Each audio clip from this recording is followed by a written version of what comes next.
할렐루야.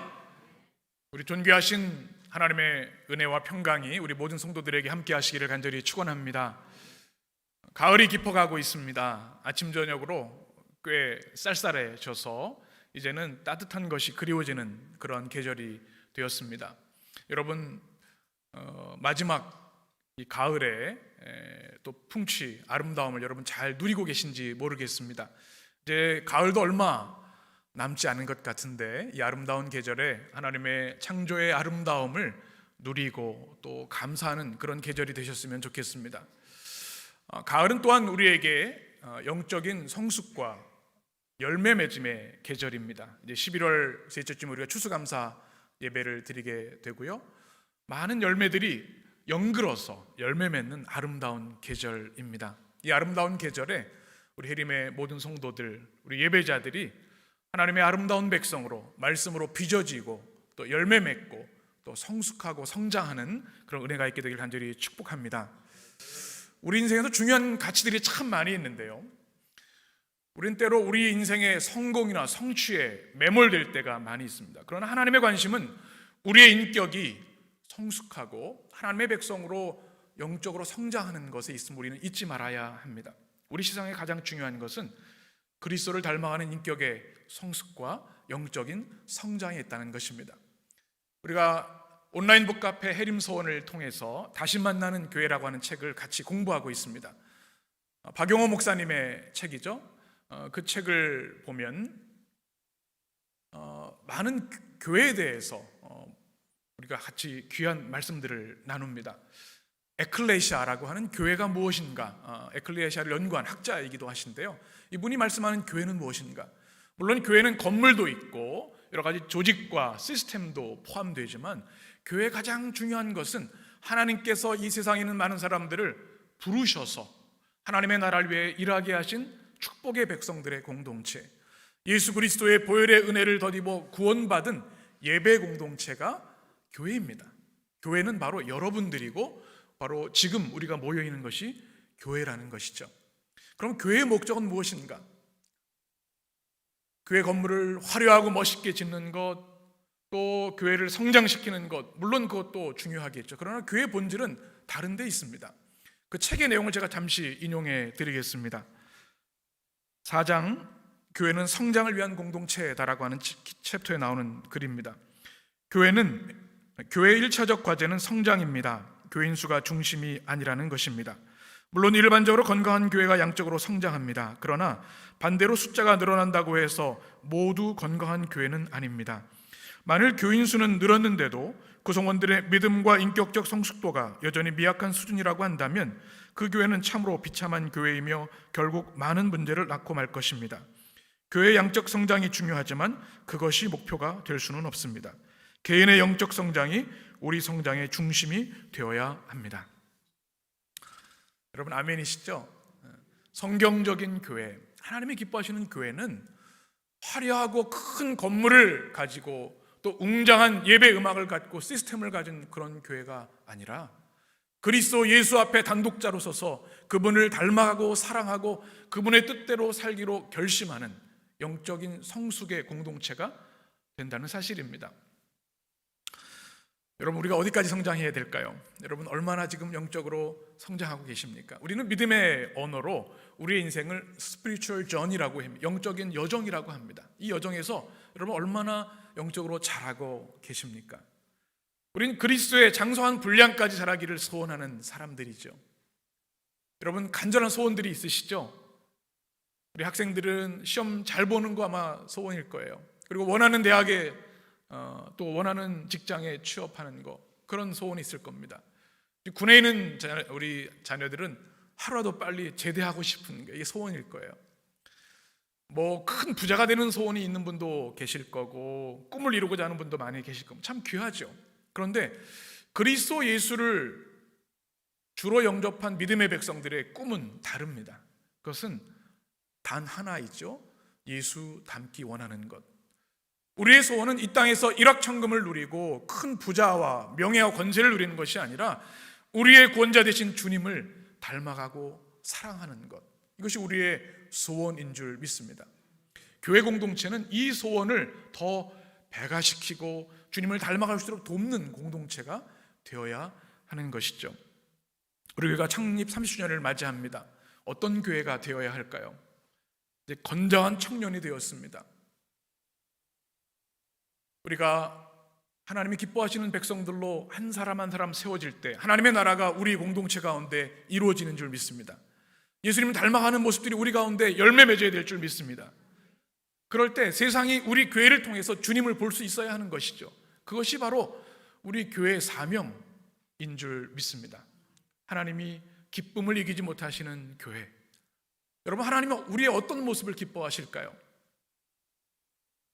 여러분, 우리 자녀들을 키우다 보면 힘든 일이 참 많죠. 특별히 젊은 우리 엄마들 보면, 아이들 보면 너무너무 힘들죠. 욕이 나올 때도 많아요. 이놈의 새끼들, 이놈의 새끼들. 그냥 뭐 먹이고 씻기고 이게 보통 일이 아니죠. 어려운 일입니다. 그런데 어떻게 그걸 잘 감당하고 계시죠? 힘들지만 보람과 또 기쁨이 있습니다. 아이들이 건강하게 잘 자라면 얼마나 기쁜지 몰라요. 아이들이 뭘 잘하고 못하고를 떠나서 건강하게 잘 자라면 그것으로 기쁩니다. 그런데 감동시키는 순간들이 있어요. 아이들이 어느새 부모의 마음을 헤아리게 될 때 어떻게 하면 내가 부모님께 기쁨을 드릴 수 있을까? 그런 모습이, 그런 노력들이 보여질 때 우리 부모들은 감동을 받습니다. 우리 신앙도 마찬가지입니다. 우리의 신앙이 하나님을 어떻게 기쁘게 해드릴 수 있을까? 하나님이 내 인생을 통해서 무엇 하기를 원하실까? 이 단계까지 자라가야 한다는 것입니다. 하나님께서는 우리가 이 땅에서 귀하고 멋진 삶을 살기를 원하시죠. 우리가 꿈꾸는 것, 소원하는 것 이루기를 원하십니다. 우리가 기도하고 꿈꾸면 하나님이 이루어 주십니다. 그런데 그것보다 더 큰 가치, 목표가 있습니다. 그것은 뭔가 하면 하나님의 자녀로서 이 땅에서 구별되어 신실하고 거룩하고 아름답게 살아가는 것입니다. 사실 그것이면 충분합니다. 오늘 이스라엘 백성들이 하나님 앞에 언약을 맺으면서 이런 단계로 올라서고 있습니다.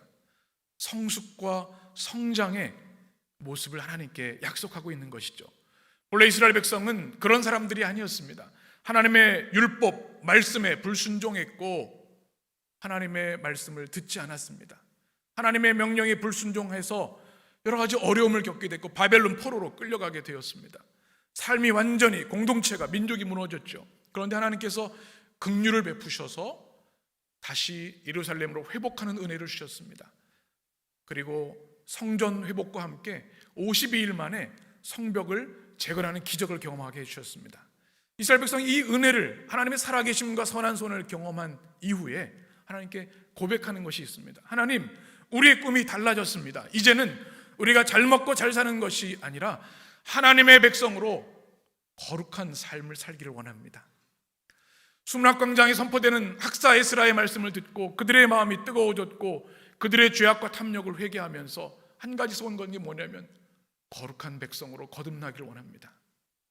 그래서 하나님께 약속을 드렸죠. 어떤 약속을 드렸습니까? 첫 번째로는 하나님 앞에 통혼 금지 율법을 준수하겠습니다. 거룩한 삶을 회복하겠다는 것이었죠. 그리고 안식의 명령이 순종했습니다. 안식일과 안식년의 의미가 무엇인지, 또 하나님께 성전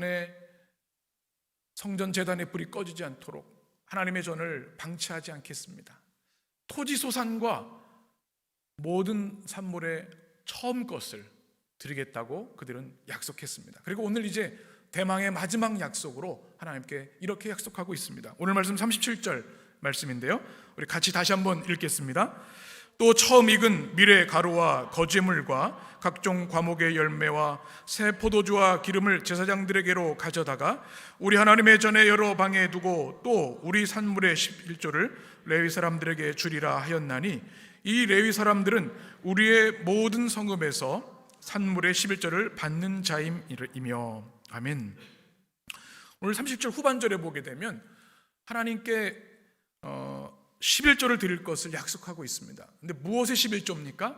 우리 산물, 우리를 이게 주신 모든 하나님의 축복과 열매들의 11조를 드릴 것을 약속하고 있습니다. 누구에게 드린다고 말씀하고 있습니까? 아까 말씀 보면 레위인들에게. 왜 레위인들에게 드려야 할까요?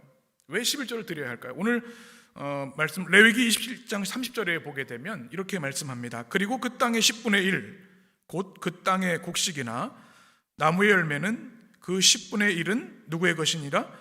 여호와의 것이니 여호와의 성물이라. 이렇게 말씀하고 있습니다. 하나님의 것이니 이것을 드려야 한다라고 말씀하시면서 레위인들에게 드리라고 말씀합니다. 왜 레위인들에게 드려야 할까요? 민수기 18장에 이 내용이 기록되어 있습니다. 우리 21절부터 제가 이제 여러분이 한절 교독하겠습니다. 내가 이스라엘 11조를 레위 자손에게 기업으로 다 주어서 그들이 하는 일, 곧 회막에서 하는 일을 갚나니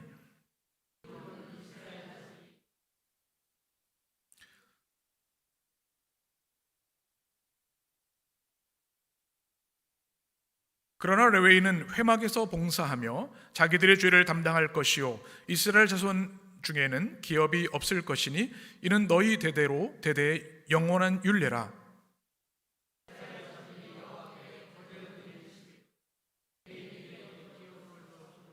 내가 그들에 대하여 말하기를 이스라엘 자손 중에 기업이 없을 것이라 하였노라. 아멘. 하나님께서 가나안에 입성하는 축복을 주셨습니다. 그리고는 12지파에게 골고루 땅을 분배해 주셨어요. 그런데 땅이 없는 지파가 있었죠. 누굽니까? 레위 지파입니다. 왜 그랬죠? 하나님을 예배하는 공동체인 이스라엘에게 가장 중요한 예배의 업무를 온전히 감당하기 위해서 땅을 지어 농사를 경작하는 것이 아니라 하나님을 예배하는 성전의 일을 하도록 하신 겁니다. 그래서 그들은 땅이 없기 때문에 산물이 없는 것이죠. 그래서 모든 백성들에게 11조를 성전으로 가져와 바치고 레위인들이 살 수 있도록 그것을 레위인들에게 주라고 명령하신 겁니다. 그런데 오늘 성경에 보면 레위인들도 11조에 11조를 또 바치게 하셨습니다. 오늘 38절 말씀을 같이 읽겠습니다. 레위 사람들이 11조를 받을 때에는 아론의 자손 제사장 한 사람이 함께 있을 것이요 레위 사람들은 그 11조의 10분의 1을 가져다가 우리 하나님의 전 곳간에 여러 방에 두되. 아멘. 레위인들도 자신이 받은 11조를 또 그 안에 11조를 또 드렸어요. 누구에게 드렸습니까? 또 제사장들에게 드렸습니다. 바로 제사장들은 레위인 중에도 아무나 제사장이 되는 것이 아니라 아론의 후손만 될 수 있었습니다. 그래서 그들은 레위인들의 11조로 생활할 수 있도록 하셨는데 하나님의 뜻이 섭리가 숨겨져 있습니다. 제사장들이 받는 하나님의 몫은 하나님이 주시는 것이지 노동의 대가로 주는 백성들이 주는 고용인이 아니라는 것을 알려주시기 위해서 레위인의 11조로 살게 하신 것이죠. 그런데 오늘 말씀에 우리가 또 하나 주목할 것은 11조를 받을 때 레위인들하고 동행하게 한 사람이 있었습니다. 바로 아론의 제사장과 동행하라고 말씀하셨죠. 왜 그랬을까요? 두 가지 이유가 있습니다. 하나는 안전을 위해서 그랬습니다. 혹시라도 불의한 것이 있으면 안 되기 때문에 정확하게 드릴 수 있도록 불법이 자행되지 않도록 하기 위해서 제사장이 함께 동행한 거죠. 또 하나는 백성들이 온전하게 11조 드릴 수 있도록 교육적인 차원에서 제사장이 함께 동행하게 된 것입니다. 이만큼 11조를 드리는 것은 하나님께 정성과 마음을 다해야 하는 중요한 일이었던 것이죠. 그런데 우리가 이런 생각을 하게 됩니다. 오늘 느헤미야 10장 6가지 언약을 하나님께 드리면서 클라이막스에서 왜 이들이 11조를 회복할 것을 약속하고 있는가라고 하는 질문입니다. 그 이유가 있습니다. 왜냐하면 그들이 11조를 소홀히 했기 때문이었습니다. 무너진 예루살렘, 불타버린 예루살렘에 1차 귀환자들이 와서 먼저 성전을 재건했습니다. 그리고 느헤미야와 백성들이 와서 무너진 성벽을 지어서 국방을 튼튼히 했습니다. 그런데 여전히 삶이 어려웠기 때문에 하나님께 드리는 이 11조를 소홀히 하게 되어졌고, 그러다 보니 성전이 방치되어지고 하나님께 드리는 예배가 끊어지게 되는 것입니다. 이래서는 안 되겠다고 하는 그들의 자각과 깨달음이 있어서 하나님이 예전에 주셨던 이 11조의 신앙을 다시 회복하겠습니다. 하나님께 약속하고 있는 것입니다. 이 11조의 정신은 바로 하나님 중심의 삶, 성전 중심의 삶, 예배의 중심의 삶을 회복하고자 하는 백성들의 거룩한 열망에서 나온 맹세가 되는 것이죠. 우리가 신앙생활 하면서 하나님께 은혜를 참 많이 받죠. 특별히 처음 믿음의 길을 걷는 우리 성도들은 교회 와서 은혜를 많이 받아서 예배 드릴 때 나도 뭔지 모를 평화를 경험합니다. 은혜를 경험합니다. 또 말씀을 통해서 영혼이 자라고 성장하는 것을 경험할 때 기쁨이 있습니다. 그런데 처음 신앙생활 하면서 마음에 부담이 되는 것이 있는데 그것이 뭐냐면 11조입니다. 지금 한 달 한 달 살기도 빠듯하고 어려운데 10분의 1을 드린다고 하는 것이 힘들고 어렵기 때문에 그렇습니다.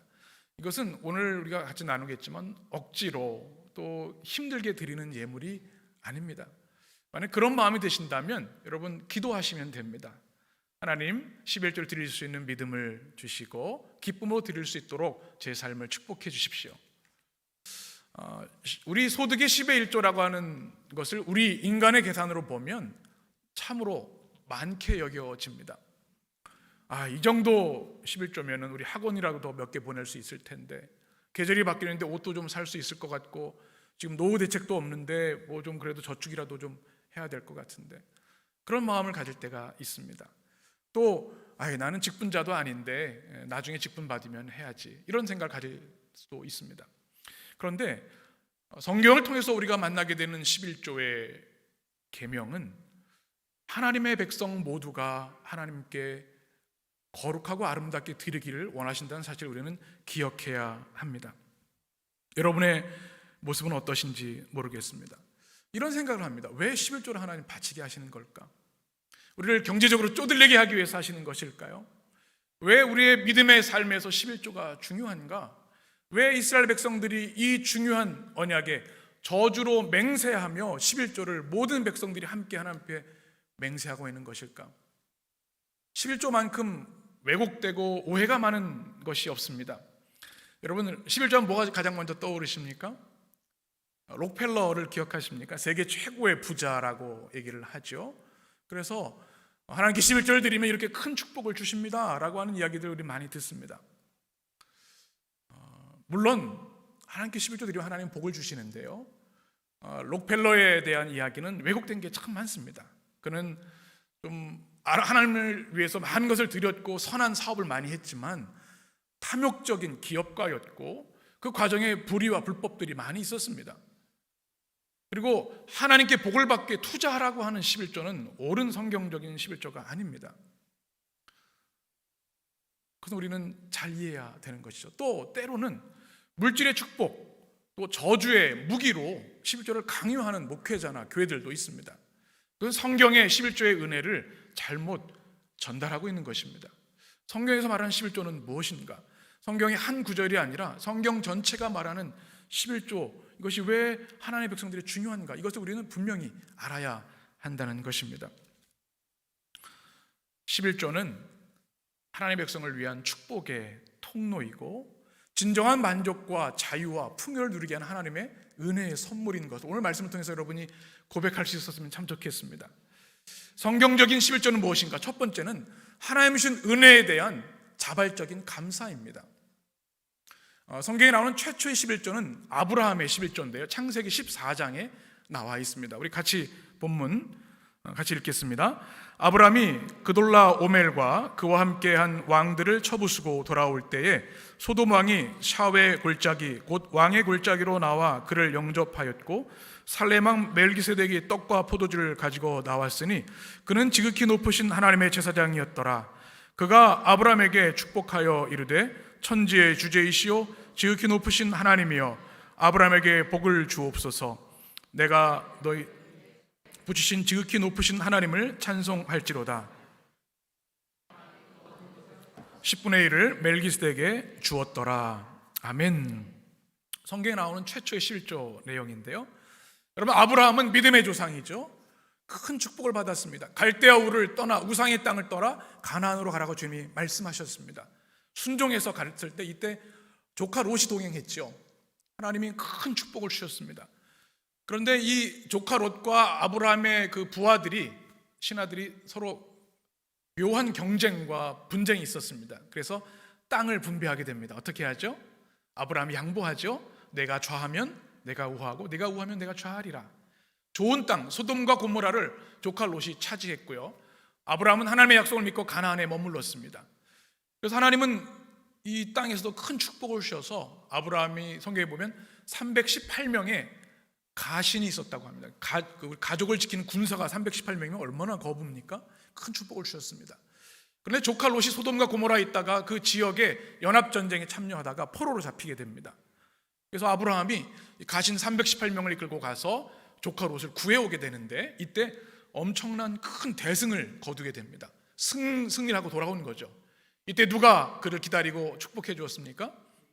멜기세덱인데, 그는 제사장이기도 하고 살렘의 왕이었습니다. 하나님 앞에 그의 승리를 축복하고 복을 빌어 주었습니다. 그때 아브라함이 어떻게 해요? 전리품의 11조를 기쁨으로 하나님께 드리고 제사장이었던 멜기세덱에게 드린 겁니다. 이것이 성경에 나온 첫 번째 11조입니다. 여기서 중요한 11조 정신이 있습니다. 11조는 어떻게 드리는 거예요? 마음에 우러나서 자발적으로 기쁨으로 드리는 것입니다. 누가 명한 거 아닙니다. 하나님이 명하신 것이 아니고 제사장이 요구한 것도 아닙니다. 그런데 하나님이 승리하게 하신 하나님의 은혜, 여호와를 경외하는 믿음과 사랑을 담아서 11조를 하나님께 구별해 드리는 거죠. 11조의 두 번째 정신은 레위기에 나와 있는데요, 하나님의 것을 구별하여 드리는 믿음과 순종입니다. 레위기 27장 30절 우리 같이 읽겠습니다. 그리고 그 땅의 10분의 1 곧 그 땅의 곡식이나 나무의 열매는 그 10분의 1은 여호와의 것이니 여호와의 성물이라. 아멘. 이 땅을 비롯해 모든 것이 하나님의 것이고 특별히 10의 1조는 하나님께 드려야 할 것임을 성경은 말씀하고 있습니다. 그래서 우리가 잘 알고 있는 말라기 3장에도 기록되어 있는데요, 우리가 많이 오해하고 있는 본문 중에 하나인데 살펴볼 필요가 있습니다. 말라기 3장의 말씀 7절에서 9절까지 같이 읽겠습니다. 만군의 여호와가 이르노라, 너희 조상들의 날로부터 너희가 나의 규례를 떠나 지키지 아니하였도다. 그런즉 내게로 돌아오라, 그리하면 나도 너희에게로 돌아가리라 하였더니 너희가 이르기를 우리가 어떻게 하여야 돌아가리까 하는도다. 사람이 어찌 하나님의 것을 도둑질하겠느냐? 그러나 너희는 나의 것을 도둑질하고도 말하기를 우리가 어떻게 주의 것을 도둑질하였나이까 하는도다. 이는 곧 11조와 봉헌물이라. 너희 곧 온 나라가 나의 것을 도둑질하였으므로 너희가 저주를 받았느니라. 아멘. 구약의 마지막 성경이 말라기인데요, 말라기에서 나오는 주요 메시지는 이겁니다. 너희들이 하나님의 백성으로 분을 받았고 언약 백성이 되어서 하나님의 계명과 말씀에 순종해야 되는데 그것을 거역했다. 그러니 돌아오라, 그러면 내가 너희에게 돌아갈 것이다. 그랬더니 백성들이 하나님께 뭐라고 얘기를 합니까? 그럼 우리가 어떻게 해야 되겠습니까? 그랬더니 주님이 하신 말씀이 뭐냐면 너희가 나의 것을 도둑질하였다. 그것은 뭐라고요? 성경에 보니까 11조와 성물이다 말씀하고 있습니다. 제가 언제 그렇게 했습니까? 그때 주님은 너희들이 9절에 보면 나의 것을 도둑질하였다, 하나님의 것을 하나님께 드리지 않았다라고 말씀하고 있습니다. 이것은 11조가 하나님 백성의 언약과의 관계에서 얼마나 중요한가를 우리에게 보여주고 있습니다. 단지 소득의 11조를 구별하는 것 이상의 영적인 의미가 있다고 하는 말씀입니다. 무엇일까요? 하나님과의 관계에 있어서 하나님께 구별을 드리지 않게 되어질 때 성전이 무너지고 예배가 무너지고 하나님 관계가 멀어지면서 하나님의 율법에 순종하지 않고 타락하게 되고 파멸하게 된다는 것입니다. 그래서 하나님의 것을 구별하여 드리는 것이 중요하다. 하나님의 절대 소유권에 대해서 너희들이 인정하고 믿음으로 순종으로 드려야 한다고 성경이 말씀하고 있는 겁니다. 하나님이 이렇게 물으시는 거죠. 너희를 창조한 것이 누구냐? 너희 생명이 누구의 것이냐? 내가 누리고 있는 이 모든 것이 누구의 것이냐? 땅의 소산, 너희들이 땀 흘려 흘린 것이 누구로 인해 허락된 것이냐?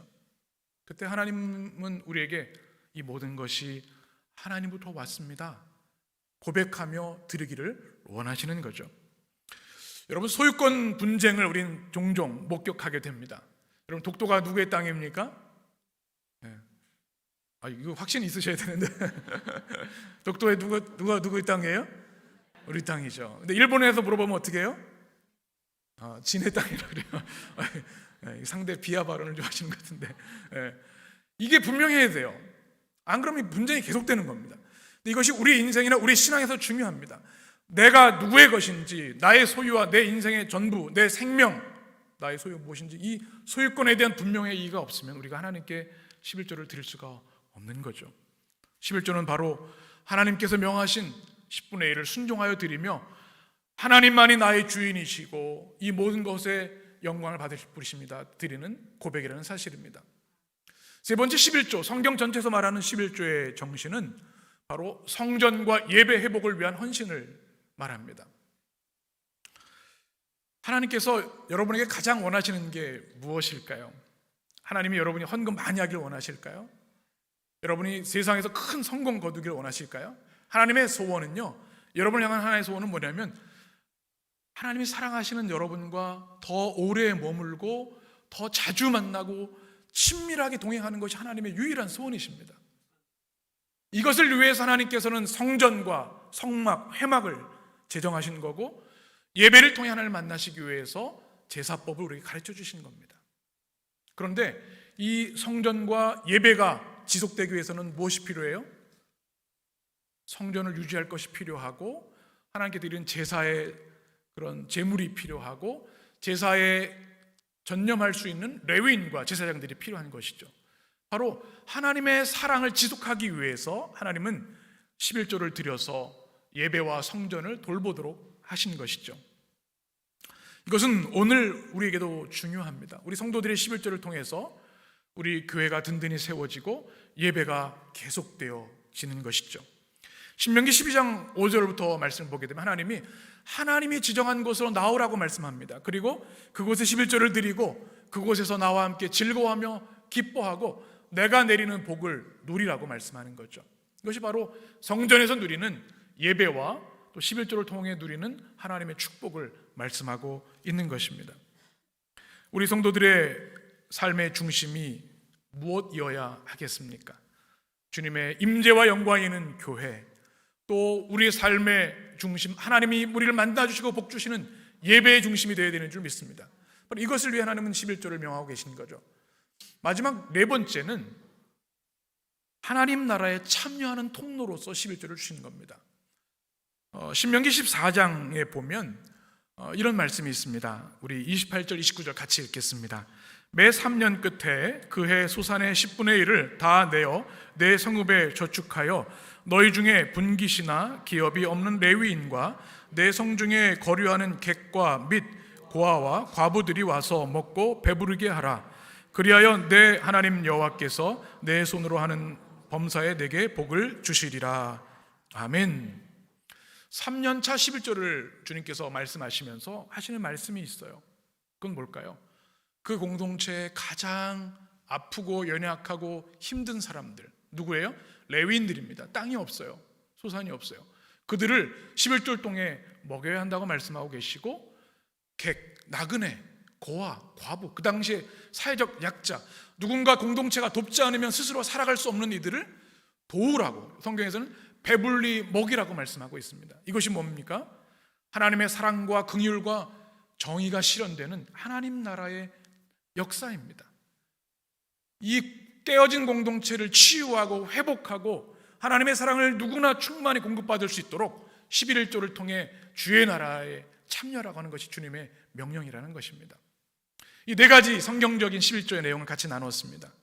여러분 마음속에 이것이 잘 정리되셨으면 좋겠어요. 우리가 11조를 어떻게 드려야 할까요? 자발적으로 드려야 합니다. 누가 강요해서 드리는 11조를 하나님 기뻐하지 않으십니다. 우리 마음속 깊은 곳에서 하나님께 드리고 싶은 마음, 그 믿음으로 드려야 합니다. 또 겸손히 순종하며 드려야 합니다. 저는 목회를 하면서 당회가 가까우면 생각나는 일들이 있습니다. 어떤 원로 장로님이 아들을 장로로 꼭 추천해달라고 하시면서 목사님, 그래도 우리 아들이 우리 교회에서 11조 제일 많이 하잖아요. 이렇게 얘기하시는 거예요. 얼마나 제가 그 상처를 얼마나 가지고 있는지 알 수가 없습니다.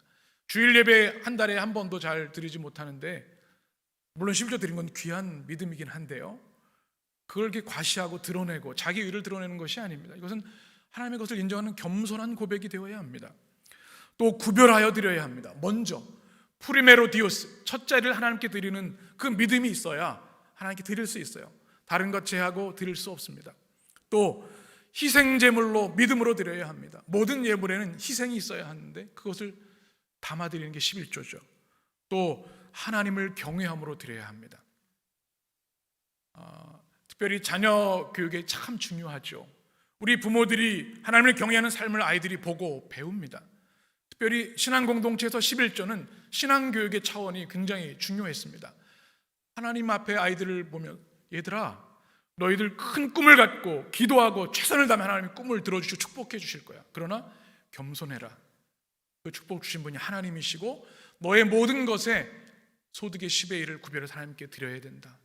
이것이 하나님의 경외하는 자의 삶이고 축복이다. 이것을 부모들이 가르쳐야 한다는 겁니다.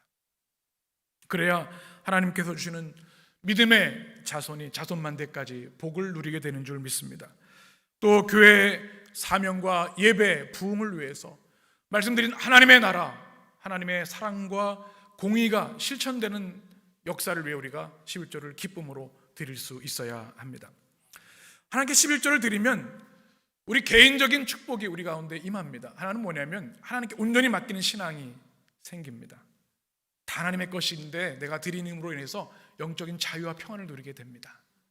또 물질을 믿음으로 이기는 신앙을 우리는 체험하게 됩니다. 여러분, 물질 이기는 게 쉬운 것이 아닙니다. 잘 생각해보면 우리는 물질에 끌려다니고 있는지도 모르겠습니다. 제가 지난주에 읽은 11조 긍휼의 삶으로 은혜와 은혜의 복음을 만나다라고 하는 더글라스 르블랑이라는 사람이 쓴 책이 있습니다. 이 책에 보면 11조를 드리는 사람들의 간증들을 가지고 있는데 공통점이 있습니다. 바로 11조에 참여함으로 인해서 하나님 앞에 검소하고 겸손한 삶을 살게 되고 하나님 나라를 위해 살아간다고 하는 영적 자부심을 가지게 된다는 겁니다. 물질을 이기는 것이 어려운데요, 이 책에서 이런 얘기를 합니다. 여러분의 가계부를 점검해 보십시오. 무엇을 가장 많이 쓰고 또 무엇을 왜 가장 적게 쓰는지, 그것이 여러분의 영적 지표가 될 것입니다. 이 책은 얘기를 합니다. 실천 방향으로 이런 얘기를 합니다. 광고를 볼 때 크리스천들은 늘 기도하는 마음으로 봐야 되는데, TV를 볼 때 멋있는 자동차, 또 냉장고 뭐 이런 거 하잖아요. 그러면 이렇게 얘기합니다. 광고를 볼 때마다 웃으면서 이렇게 말하라고 이 책에서 한 분이 가르쳐 주는데 한번 따라해 보실까요? 농담도 잘하셔. 나중에 다 두고 갈 건데. 이거를 TV를 보면서 광고 나올 때 하라고 얘기를 해요. 지금도 냉장고 충분히 좋은데 또 좋은 거 갖고 싶은 게 우리 마음이죠. 차도 잘 굴러가고 괜찮은데 더 크고 더 좋은 차를 차려고 해요. 그럴 때마다 농담도 잘하셔. 다 두고 갈 건데. 물질의 힘을 이길 수 있는 힘이 11조의 신앙에서 나온다는 것입니다. 남강 이승훈 선생님을 기억합니다.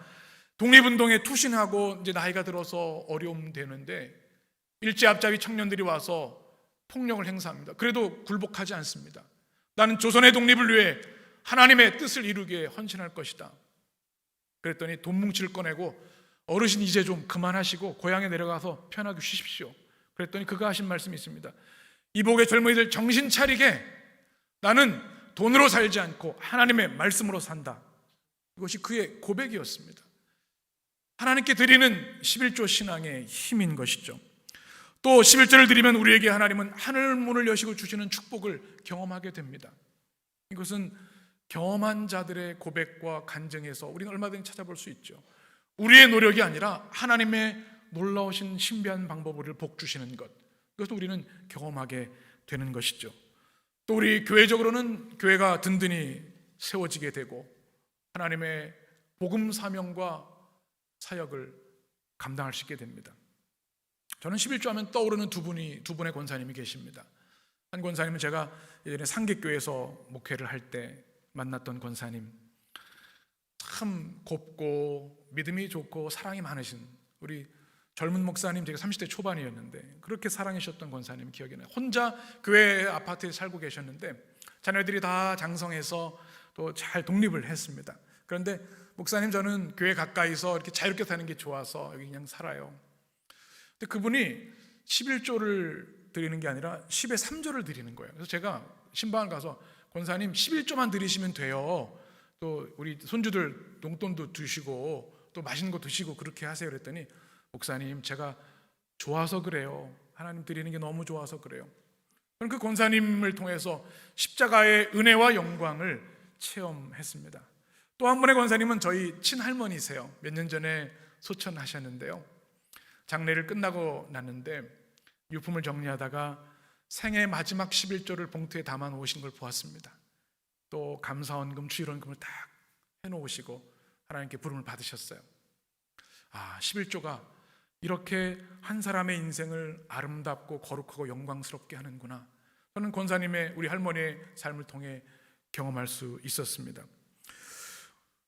11조는 우리가 억지로 무서워서 저주를 받을까 봐 드리는 예물이 아니라 하나님의 백성으로 기쁨과 감격으로 드리는 축복의 예물입니다. 이 11조는 우리를 자유롭게 하고 당당하게 하며 하나님 나라의 일꾼으로 쓰임받는 영광을 우리에게 주십니다. 우리는 물질 만능 시대에 살고 있습니다. 하나님이 아니라 만몬이 역사하는 이 눈에 보이는 세계에 살고 있죠. 그 물질의 힘을 떨쳐내기가 어려운 시대를 살고 있습니다. 주님은 우리에게 이렇게 말씀합니다. 선한 청지기로 살아라. 너의 생명 소유 다 내 것이다. 다만 맡긴 것이니 그것을 잘 관리하고 주의 영광을 위해서 사용해라. 여러분, 10분의 1만 하나님의 것입니까?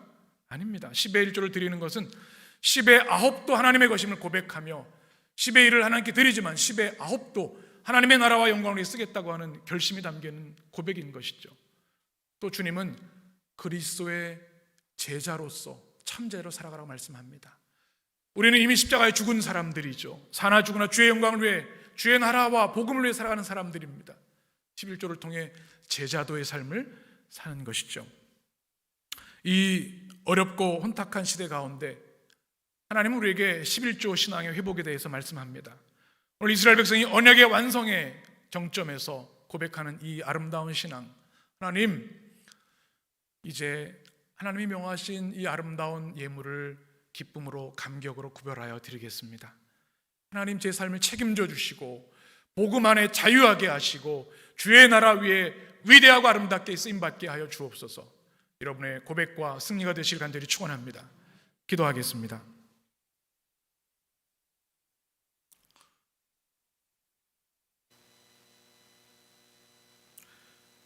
그러므로 염려하여 이르기를 무엇을 먹을까, 무엇을 마실까, 무엇을 입을까 하지 말라. 이는 다 이방인들이 구하는 것이라. 너희 하늘 아버지께서 이 모든 것이 너에게 있어야 할 줄을 아시느니라. 그런즉 너희는 먼저 그의 나라와 그의 의를 구하라. 그리하면 이 모든 것을 너에게 더하시리라. 아멘. 살아계신 하나님, 오늘 주신 말씀을 아멘으로 받게 하시니 감사합니다. 돈이 주인 되고 우상이 되는 이 시대에 무릎 꿇지 않게 하여 주시고 오직 하나님의 거룩한 백성으로 모든 것이 하나님께 속한 것임을 믿으며 살아가게 하여 주옵소서. 주님, 11조 신앙의 회복을 통하여서 성전과 예배 회복, 그로 인하여 백성들의 거룩의 회복을 꿈꿨던 백성들의 아름다운 언약이 우리의 언약이 되게 하여 주셔서 이 패역하고 죄 많은 시대 가운데 구별된 하나님의 백성으로 승리하며 하나님이 예비하신 풍성한 복을 누리며 살아가는 주의 백성들 되게 하여 주옵소서. 예수님의 이름으로 축복하며 기도합니다. 아멘.